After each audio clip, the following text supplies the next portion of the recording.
মোদির ভারতে সংখ্যালঘু নির্যাতন পুরনো ঘটনা। বিশেষ করে যুগ যুগ ধরেই সেখানে মুসলমানদের উপর চলছে অত্যাচার, নিপীড়ন।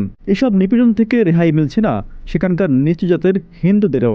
জাতপাতের বিভাজনে চরমভাবে বিভাজিত ভারত যেন দিন দিন বিশ্বে হয়ে উঠেছে নিপীড়নের এক রোল মডেল। সম্প্রতি ওড়িশায় ভয়াবহ নিপীড়নের ঘটনা ঘটেছে। দুই দলিতকে গরু চুরির অপবাদ দিয়ে মাথা মুন্ডন করে হামাগুড়ি দেওয়ানো হয়েছে প্রায় 1 কিলোমিটার পথ। তারপর তাদের জোর করে খাওয়ানো হয়েছে ঘাস।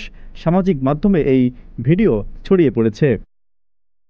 দেশটির সংবাদ মাধ্যম আনন্দবাজার জানিয়েছে, 54 ও 42 বছর বয়সী ওই দুই ব্যক্তি ওড়িশার সিঙ্গাপুরের বাসিন্দা। দুটি গরু এবং একটি বাছুর নিয়ে গাড়িতে করে বাড়ি যাচ্ছিলেন তারা। পথিমধ্যে একদল ব্যক্তি তাদের পথ আটকান। এরপরেই গরু পাচারকারী সন্দেহে তাদের উপর চালানো হয় ভয়াবহ অত্যাচার। জানা গেছে, ওই দুই ব্যক্তির কাছে প্রথমে 30,000 টাকা দাবি করা হয়েছিল। তা দিতে অস্বীকার করাই মারধর এবং অত্যাচার চালানো হয়। বার্তা সংস্থা পিটিআইকে এক পুলিশ কর্মকর্তা জানিয়েছেন, ওই দুজন ব্যক্তিকে একটি সেলুনে নিয়ে যাওয়া হয় এবং সেখানে তাদের অর্ধমুণ্ডন করানো হয়। এরপরে প্রায় 1 কিলোমিটার রাস্তা তাদের হামাগুড়ি দিতে বাধ্য করেন এবং স্বঘোষিত গোরক্ষকেরা। শুধু তাই নয়, ওই দুই দলিতকে নর্দমার জল এবং ঘাস খাওয়ানোরও অভিযোগ উঠেছে বলে জানিয়েছে সেখানকার পুলিশ। Z news, Dhaka.